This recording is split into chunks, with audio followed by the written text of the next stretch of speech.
दोस्तों नमस्कार। जैसा कि आपको मालूम है, हम इस्लामिक जिहाद की बात कर रहे हैं।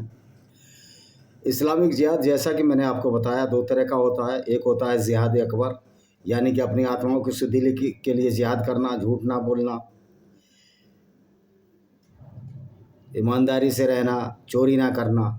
लेकिन इस जिहाद का कोई मतलब नहीं है, क्योंकि जब जिहाद अकबर है, जिसको जिहाद असगर, जिसको कि छोटा जिहाद कहते हैं, जिसमें दुश्मन को मारने के लिए झूठ बोलना भी अलाउ है, दुश्मन की औरतों को लूटना भी अलाउ है, दुश्मन की औरतों के साथ बलात्कार भी अलाउ है, और दुश्मन से जो माल लूटा है, जो उसका 20% मोहम्मद को, यानी कि सल्लल्लाहु अलैहि वसल्लम जो इनका पैगंबर था, उसको देना है, रसूल को देना है।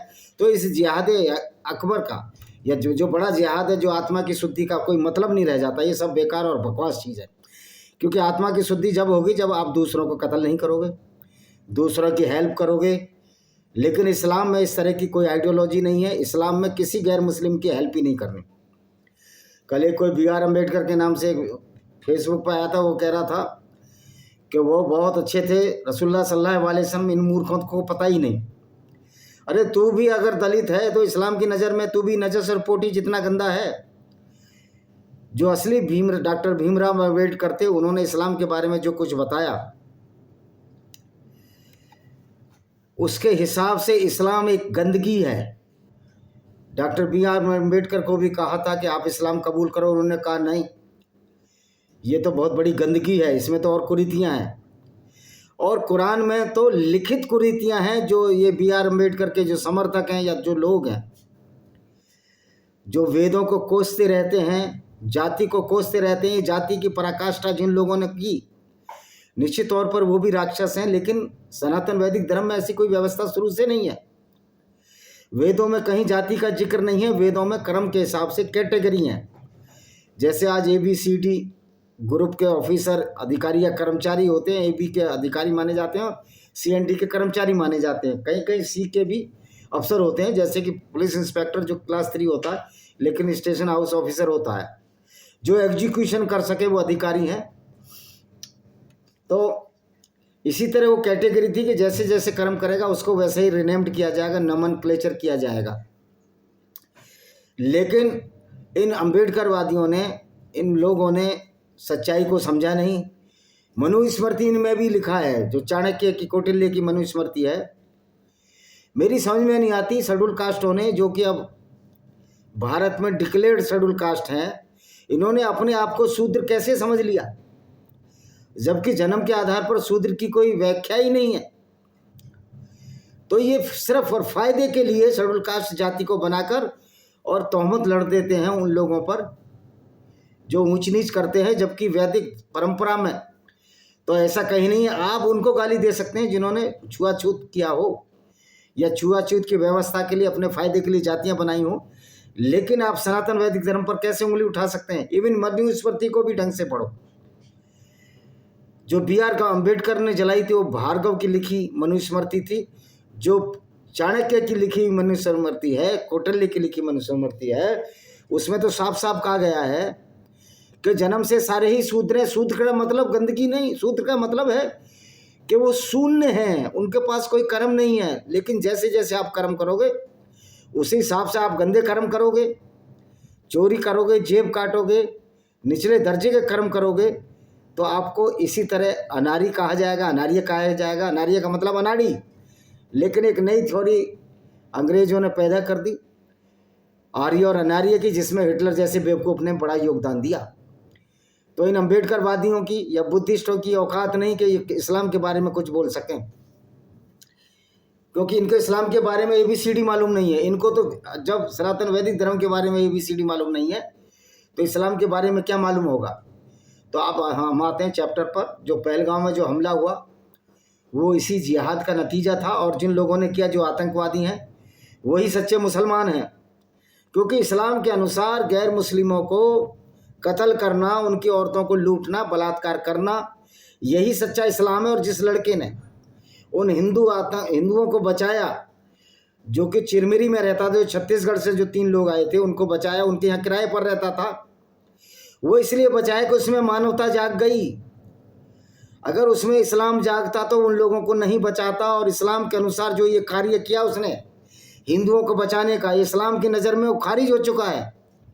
इस्लाम की नज़र में वो मुसलमान ही नहीं है, क्योंकि वो तो काफिरों की मदद कर रहा है, तो वो काफिर हो गया। हालांकि वो लड़का इस्लाम को पूरी तरह जानता नहीं था। उसने इंसानियत की जो मिसाल पैदा की, उससे 4-5 लोगों की जो चिरमिरी छत्तीसगढ़ से आए थे उनकी जान बची। तो उसने इंसानियत का कार्य किया। जब आदमी इंसानियत का कार्य करता है तो इस्लाम की विचारधारा को वैसे ही खारिज कर देता है। तो उस व्यक्ति ने, जो लड़का था, उसने जो बचाया वो इस्लाम के खिलाफ एक कार्य था, लेकिन इंसानियत के फेवर में एक कार्य था। अब बहुत सारे अम्बेडकरवादी बोलते हैं, मैंने भी देखा, कल पढ़ा, कि वो इस्लाम में ये कायदे और नियम थे, लड़ाई ना करना, झगड़ा ना करना, वो सिर्फ मुसलमानों के लिए है। मुसलमानों को आपस में झगड़ा नहीं करना, उनको यूनाइट होना है। कि मोहम्मद ने जो गिरोह बनाया था, जो एक लुटेरों का गिरोह था, जो मदीना में मोहम्मद आया, जब इसके हाथ में तलवार आई, शक्तिशाली हो गया, तो लुटेरों का गिरोह बना लिया। ये कहते हैं इसको मक्का से मदीना खदेड़ा गया। मक्का से अगर मदीना खदेड़ा गया तो इससे मोहम्मद के साथ 10 साल में 86 आदमी थे, सिर्फ 86 आदमी मुसलमान बने थे।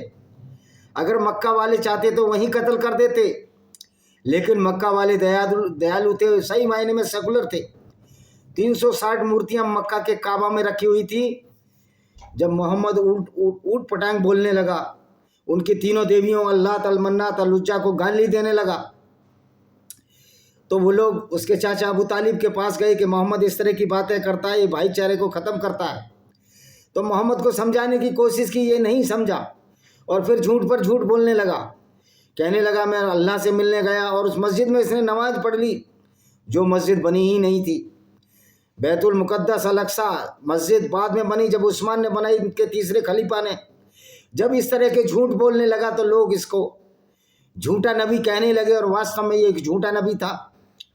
लेकिन जब ये मदीना में आ गया, ये फ्रस्ट्रेटेड आदमी, मदीना में जितने भी चोर उचक्के बदमाशों का एक ग्रुप बनाया, जो काफिले लूटने लगे, और जो मक्का मदीना था वो सिल्क रूट पर पड़ता था।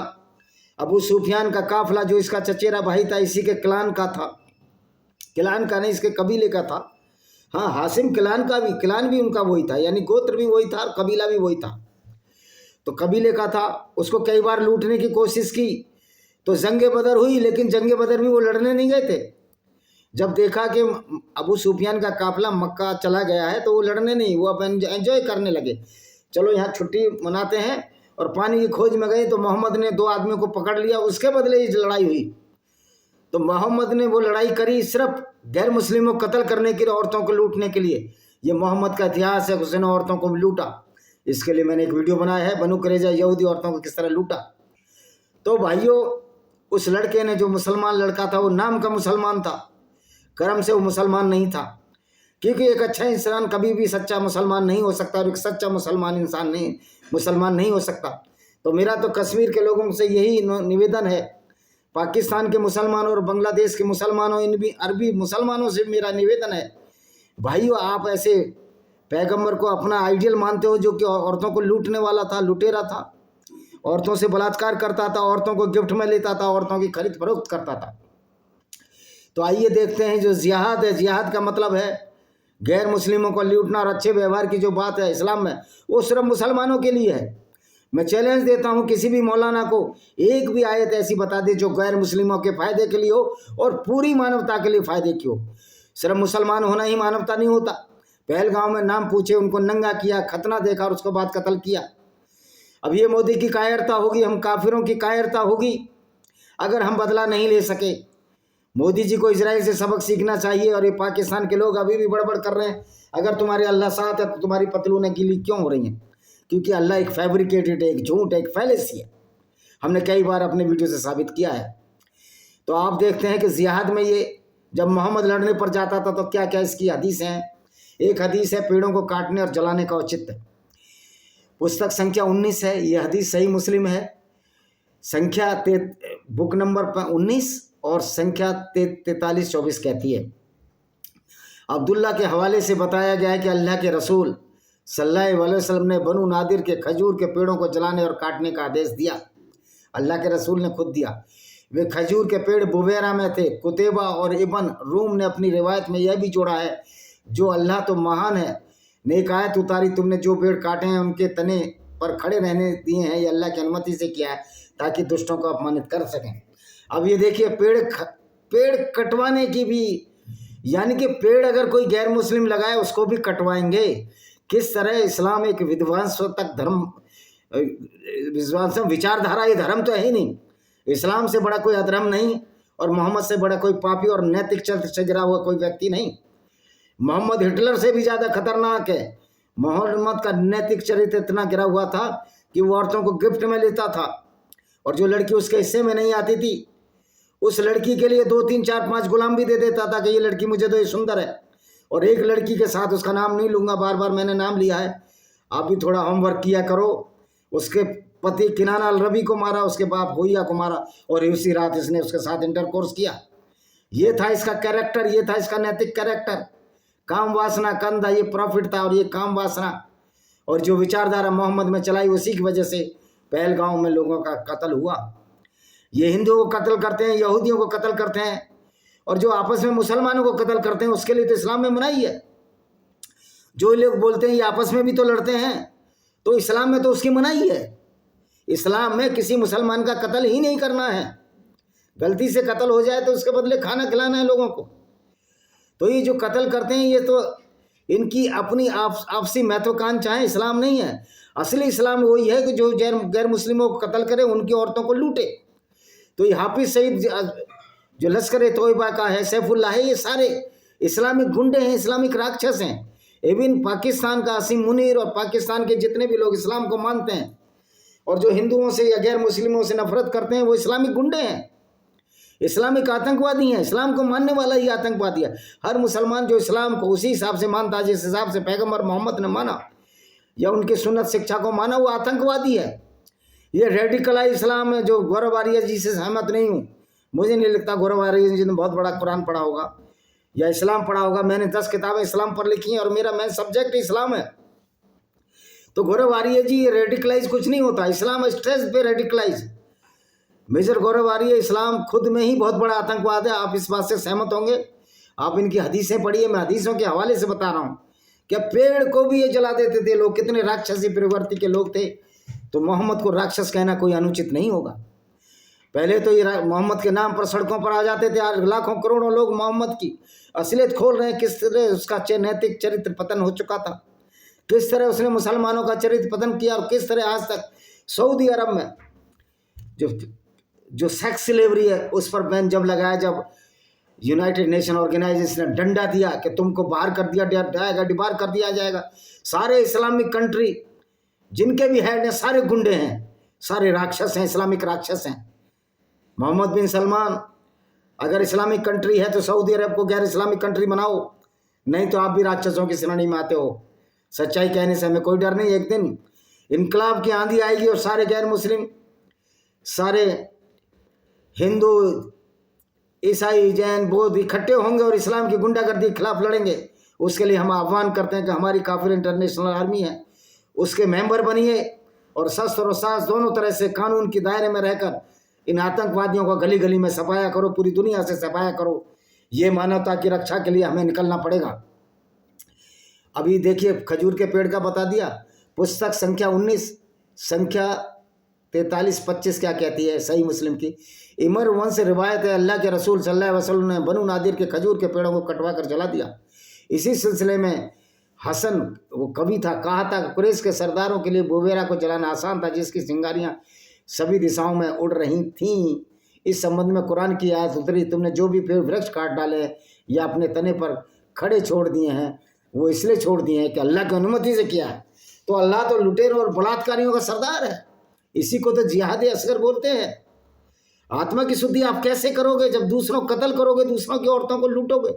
ये मोहम्मद लोगों को बेवकूफ़ बनाकर चला गया और आज भी मुसलमान उसी को अपना पैगंबर मानते हैं। ये उनके लिए शर्म और गैरत की बात होनी चाहिए, लेकिन उसको गैरत की बात बताते हैं क्योंकि बेचारे ना समझे हैं, ना फिक्रे हैं और ना शुक्रे हैं।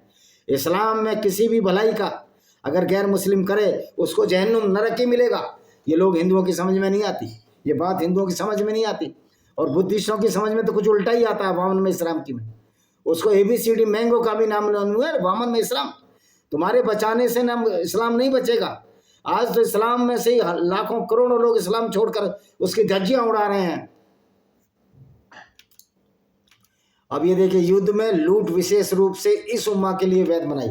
अब जो युद्ध में लूट है वो किसके लिए है? ये देखिए, युद्ध में लूट मुसलमानों के लिए है, और मुसलमानों में भी मोहम्मद को उसका 20वां हिस्सा चाहिए, रसूल को 20वां हिस्सा, यानी कि 1/5 हिस्सा इसको लूट का चाहिए। तो अल्लाह ने एक ऐसा लुटेरा पैगंबर भेजा जिसको गैर मुस्लिमों की औरतों में की लूट में भी हिस्सा चाहिए। ये फसलें भी लूट लेते थे। ये हराम का जो माल खाने का काम जो मोहम्मद ने किया है, मजे की बात है, मोहम्मद ने अरबी लोगों को जो समय मूर्ख अनपढ़ थे उनको इसको हलाल बता दिया, एक झूठे अल्लाह के नाम पर। अगर अल्लाह क्रिएटर है तो अल्लाह को ये पता होना चाहिए कि धरती स्थिर नहीं है, धरती सूर्य के चारों तरफ घूमती है, लेकिन ये कुरान का मूर्ख अल्लाह कहता है कि धरती स्थिर है और सूर्य उसके चारों तरफ घूमता है। देखिए, अब अगली आयत पढ़ लेते हैं। इमर उमर से रिवायत है कि पैगंबर इबन उमर होती इबन उमर का बेटा जो है कि पैगंबर मोहम्मद ने नजद की ओर अभियान भेजा। ये नजद वही जगह है जब मोहम्मद ने यहूदी औरतों को बाजारों में भेज दिया था। मैं भी उन सैनिकों में शामिल था। उन्हें लूट में बहुत सारे ऊँट मिले। हर लड़ाके के हिस्से में 11 या 12 ऊँट आए और हर एक को अतिरिक्त ऊँट मिला। तो ये ऊँट भी लूटते थे, औरतें भी लूटते थे, लोगों को कत्ल भी करते थे। ये जान के ग्राहक थे, जान माल के ग्राहक। इसको इस्लाम का जिहाद कहते हैं। पुस्तक संख्या 19, ये सही मुस्लिम की पुस्तक है, संख्या 43-31 क्या कहती है? इमर उमर ने बताया कि अल्लाह के रसूल ने नजद की ओर एक सेना भेजी। इबन उमर भी सेना में शामिल थे और उनका हिस्सा लूट का 12वां ऊँट आया। लूट का 12 ऊँट आया, उन्हें इसके लिए अतिरिक्त ऊँट दिया गया। अल्लाह के रसूल ने इसमें कोई परिवर्तन नहीं किया। ये है लुटेरों का सरदार था मोहम्मद, और क्या था। पुस्तक संख्या 19 ही चल रही है, हदीस नंबर 4332।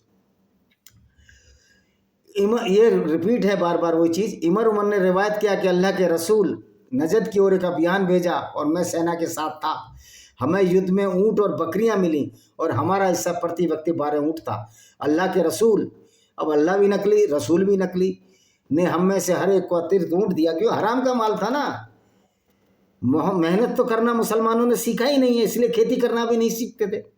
और जो मिस्र में जो किसान थे, फल्ला थे, जो इस्लाम से पहले खेती करते थे, वो भी मोहम्मद में उसने बिगाड़ पैदा किया, मुसलमानों को खेती करने से अलग कर दिया।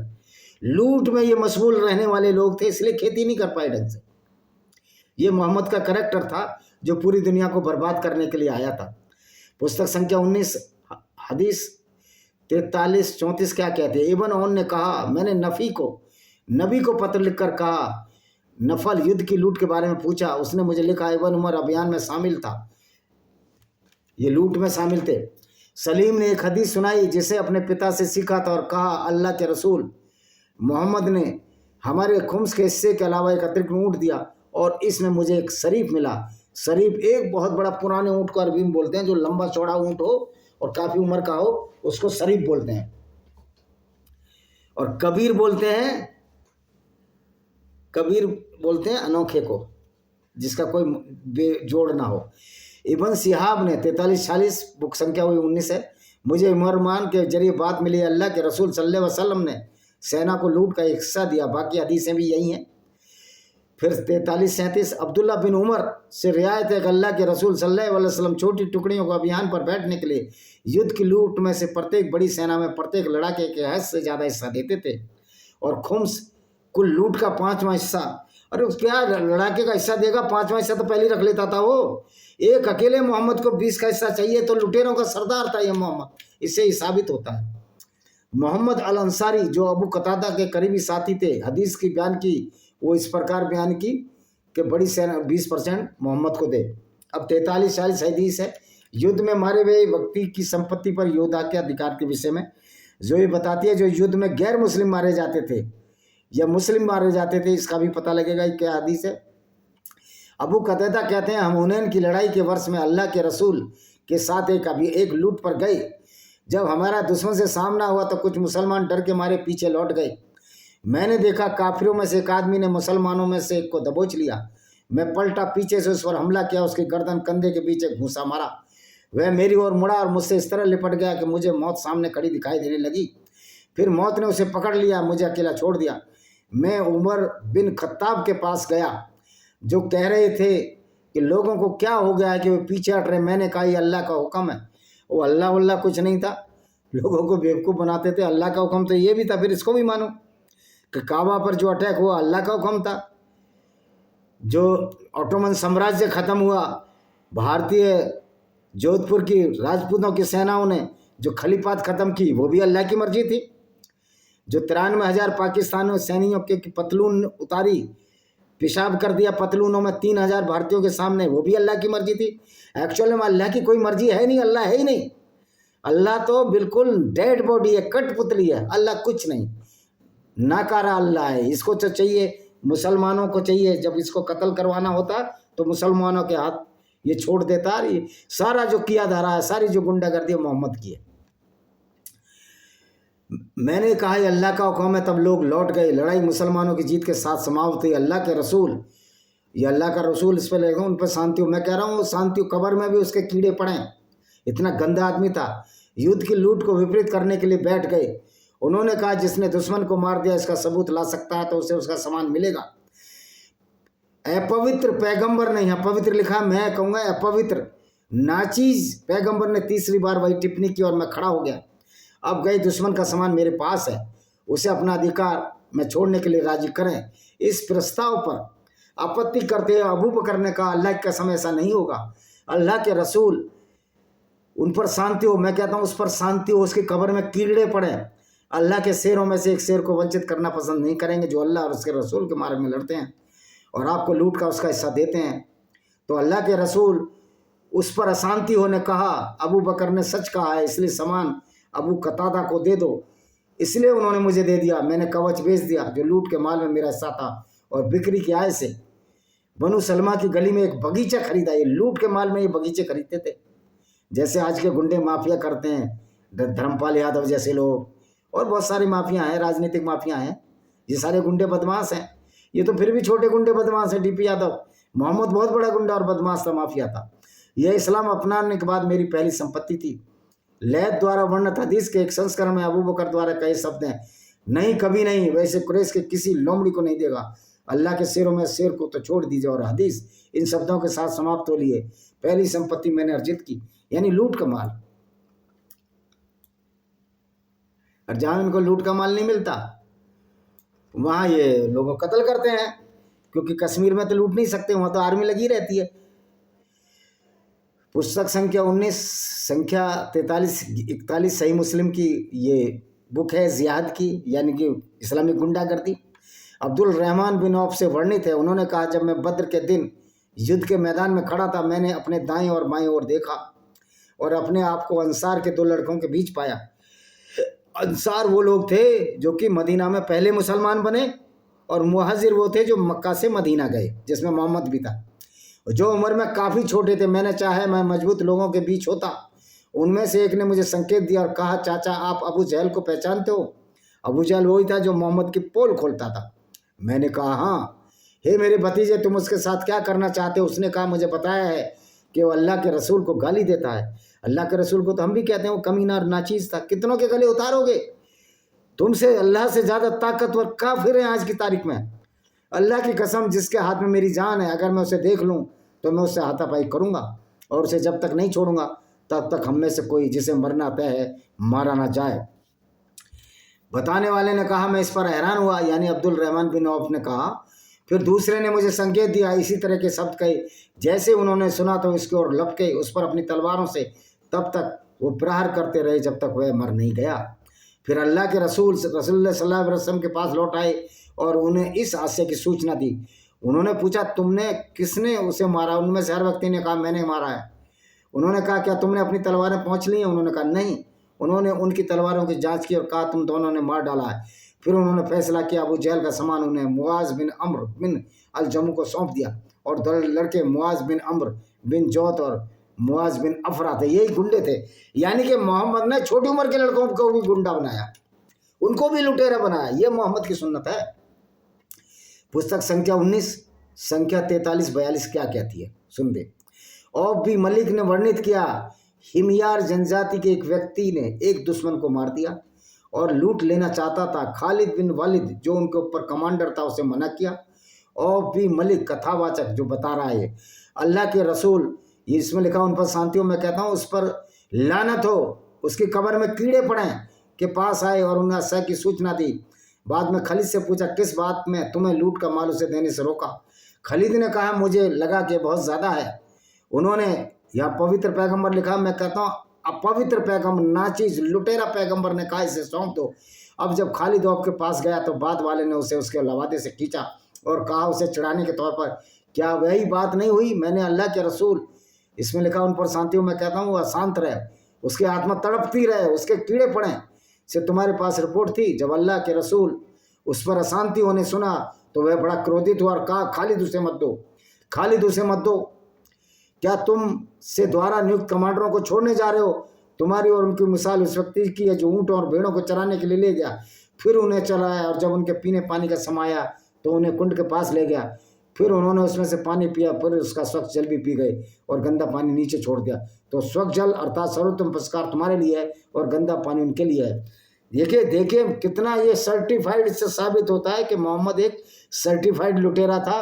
आज 43-42 तक ही करेंगे कि ये जिहाद का चौथा पार्ट है और आपको समझ में आ गई जिहाद का मतलब औरतों को लूटना, गैर मुस्लिमों को कत्ल करना और इस्लाम फैलाने के लिए इस लड़ाई को लड़ना, जिसको हम जिहाद असगर के नाम से कहते हैं।